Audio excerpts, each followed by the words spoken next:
كلام واضح ولا مش واضح؟ الحق الحق يا عم صالح. دي حمايه ليك انت، مش لاي حاجه، مش عشان ترفع لي شعرك كده وترفع لي شعرك كده الريش يجي في شعرك. النضاره دي حمايه ليك انت في عينيك. انت دلوقتي لما يجي رش في عينك انت اللي هتزعل. هتشتغل في حاجه تحط دي على عينك مش هتتعب، هتحط دي على راسك معلش بعد كده بسرح شعرك يتنعكش بسرح. كلام واضح ولا مش واضح؟ واضح. هتكرر تاني؟ لا. اديني قلت شفتها هتزعل مني. الحق الحق يا عم صالح، الأسطى أحمد عمال يزعق لأيمن. ليه؟ في ايه اللي حصل؟ عمال مش عارف، عمال يزعق. تعال اما نشوف ايه حوار ايمن ده. ابوك بيزعق لك ليه يا حبيبي؟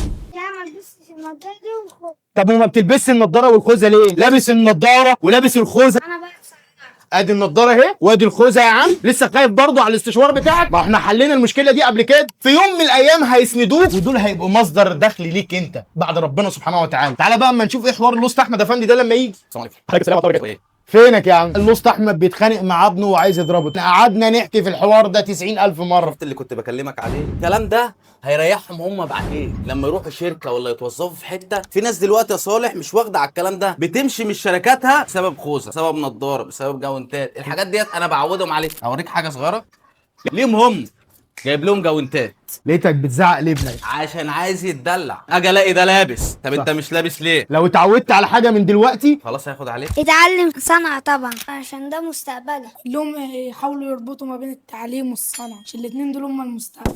احنا كنا في جيل مثلا في قلب مثلا مكان كنا 5 6. هم دول الجيل باذن الله.